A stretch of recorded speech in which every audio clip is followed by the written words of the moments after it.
और दूसरी जमात के हम नेता नहीं है जहां पर हम अपनी बच्चियों की ऐसी बेइज्जती, ऐसी शर्मनाक बात हम सुनेंगे। जब किसी के पेट से पैदा होता है तो ये ऐसे मंत्री निकल कर आते हैं। बिहार के मुख्यमंत्री नीतीश कुमार के कथित हिजाब कांड को लेकर सियासी माहौल लगातार गर्माता जा रहा है और अब ये मामला सिर्फ बिहार तक सीमित नहीं रहा बल्कि पूरे देश की राजनीति में हलचल पैदा कर रहा है। पश्चिम बंगाल की राजधानी कोलकाता में महिलाओं के सड़कों पर उतरकर विरोध प्रदर्शन करने से ये साफ हो गया है कि मुद्दा सामाजिक और राजनीतिक दोनों स्तरों पर गंभीर रूप ले चुका है। जहां विपक्षी दल इस पूरे घटनाक्रम को लेकर एनडीए सरकार पर तीखे सवाल खड़े कर रहे हैं और महिलाओं के सम्मान व अल्पसंख्यकों के अधिकारों का मुद्दा उठाते हुए सरकार को घेरने में जुटे हैं। इसी बीच AIMIM के नेता इम्तियाज जलील का एक वीडियो सामने आने के बाद सियासत को नया मोड़ मिल गया है। वायरल वीडियो में AIMIM नेता के दिए गए बयान को लेकर अब AIMIM और समाजवादी पार्टी आमने सामने आ गई है। दोनों दलों के नेताओं के बीच आरोप प्रत्यारोप का दौर तेज हो गया है और सोशल मीडिया पर यह मामला जबरदस्त बहस और घमासान का रूप ले चुका है। तो दोस्तों नमस्कार, मैं इरशाद अली और आप देख रहे हैं UP 76 न्यूज़, खबर हमारी दुनिया तक। बस आपसे एक ही निवेदन है, यदि आप फेसबुक पर देख रहे हैं तो फॉलो करें और यदि यूट्यूब पर देख रहे हैं तो चैनल को सब्सक्राइब करके घंटी वाला बटन जरूर दबाएं।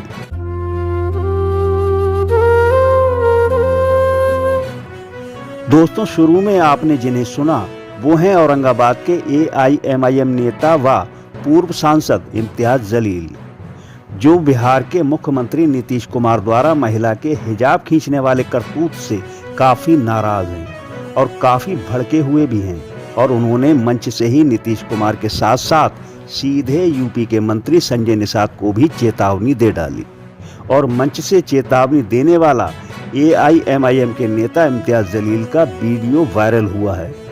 तभी से सोशल मीडिया पर एक अलग तरह की बहस छिड़ चुकी है, बल्कि यूं कहें कि इस पर अब सियासत भी गर्म हो चुकी है। बता दें कि इम्तियाज जलील के इस वायरल वीडियो को लेकर समाजवादी पार्टी और AIMIM आमने सामने आ गई हैं और इस विवाद की शुरुआत की है समाजवादी पार्टी के नेता यासर शाह ने, जिन्होंने सोशल मीडिया एक्स पर इम्तियाज जलील का वीडियो शेयर करते हुए लिखा कि तू UP में है डैश, हमारे हत्थे चढ़ा तो डैश डैश डैश, आ जाओ महाराष्ट्र बताता हूँ। उन्होंने आगे लिखा कि अब ये भाषण भाजपा को हिंदू बनाम मुस्लिम करने की खाद की तरह नहीं दिया गया है क्या?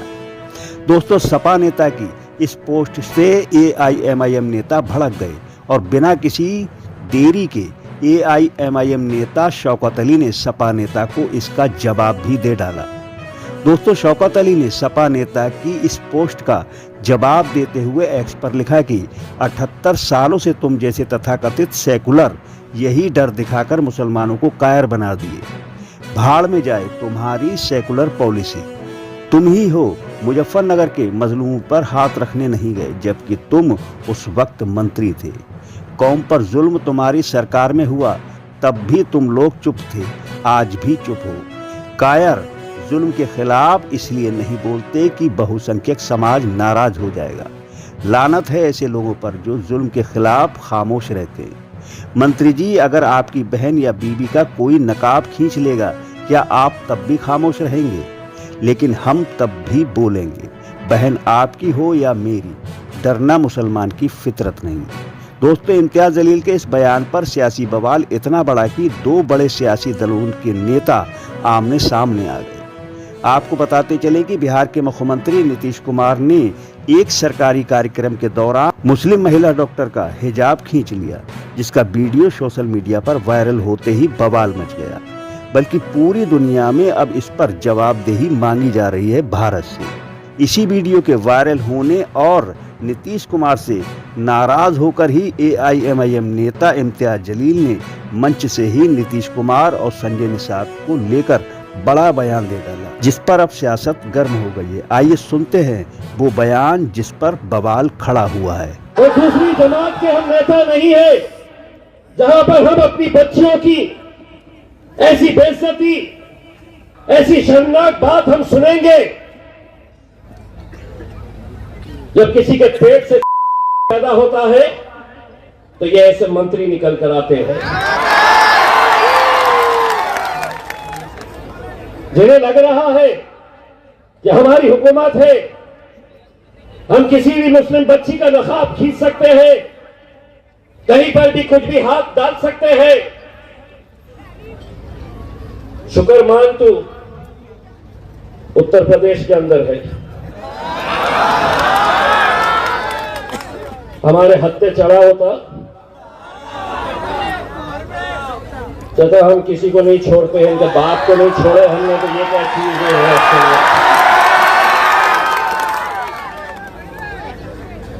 एक हद होती है मेरे भाई, लेकिन इस घटना ने एक बात तो हमें बता दिया है कि इस मुल्क के अंदर जिस दौर में हम रह रहे हैं वो कैसा दौर है।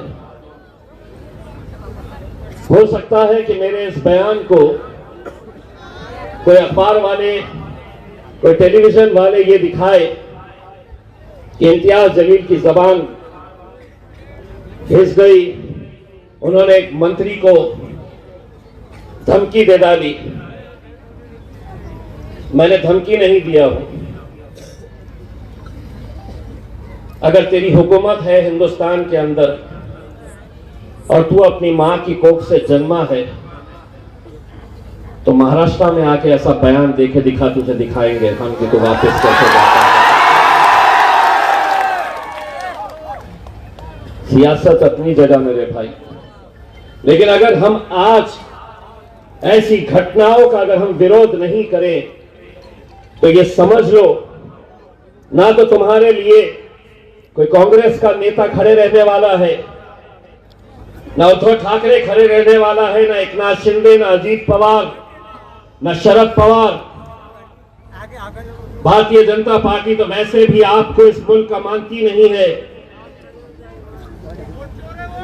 अगर कोई इनका विरोध अगर कोई कर सकता है, कोई इनकी आंख में आंखें डालकर जिस लहजे में इनको जवाब देना है, अगर वो लहजे में जवाब देने की ताकत अगर आज अल्हम्दुलिल्लाह किसी पार्टी के अंदर है, किसी नेता के अंदर है, तो वो मेरे कायद बैरिस्टर असदुद्दीन अवैसी और मजलिस इत्तेहाद-उल-मुस्लिमीन के अंदर है। अब एक और बात भी सुन ले, बिहार के मुख्यमंत्री तेरे लिए भी और उत्तर प्रदेश के मंत्री तेरे लिए भी क्या है, कुछ लातों के भूत बातों से नहीं मानते। जिस भाषा में उनको समझ में आती है उसी भाषा में उन्हें जवाब देना पड़ता है। तो मेरा जवाब यह है कि अभी सियासत की मस्ती है, अभी हुकूमत की मस्ती है, मगर बहुत पछताएगा उस दिन। तू हमसे क्या, हमारे साए से भी घबराएगा उस दिन। अभी हुकूमत की मस्ती है, मगर बहुत पछताएगा उस दिन। तो हमसे क्या, हमारे साए से भी घबराएगा उस दिन। जिस दिन हमारे हाथ से छूटेगा सब्र का दामन, तुझे तेरी औकात का पता चल जाएगा उस दिन। हर चीज, हर बात हम सुनने के लिए नहीं है कि तुम कुछ भी करेंगे, तुम कुछ भी बोलेंगे और हम सिर्फ सुनने का काम करेंगे। मैं बैरिस्टर असदुद्दीन अवैसी साहब को मानने वाला हूं। उस शख्स ने इस मुल्क के मुसलमानों को अगर कोई एक सीख दी है तो यही सिखाया है कि जुल्म होगा, ज्यादतियां होंगी, तकलीफें सहनी पड़ेगी, लेकिन उसके बावजूद भी हम इस जमहूरियत के अंदर रह के संविधान के हिसाब से हम हुकूमत से लड़ते रहेंगे। और लड़े रहने का मतलब यह है कि सारे लोगों को इस बात की तकलीफ है कि हम हर एक के सामने सर झुका नहीं रहे हैं। उन्हें तकलीफ इसी बात की हो रही है कि एक कांग्रेस का मुसलमान है वो खामोश रहता है, अजीत दादा के पीछे गुलामी करने वाले बहुत सारे मुस्लिम लीडर्स हैं वो खामोश रहते हैं, उद्धव ठाकरे को मानने वाले मुसलमान वो खामोश रहते हैं। लेकिन ये कैसा बोलते हैं, ये क्यों बोलते हैं?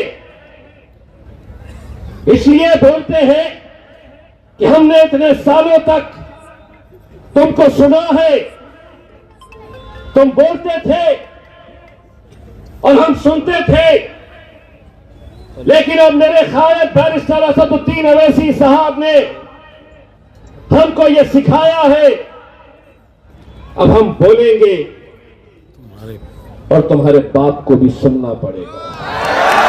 तो दोस्तों, AIMIM नेता इम्तियाज जलील के इस बयान को लेकर या सपा नेता याशर शाह की पोस्ट को लेकर या फिर हमारी इस खबर को लेकर आपकी जो भी प्रतिक्रिया है हमें कमेंट बॉक्स में जरूर दें और देखते रहें UP 76 न्यूज, क्योंकि खबर हमारी दुनिया तक। और हम जल्द लौटेंगे किसी दूसरी खबर में, तब तक के लिए जय हिंद।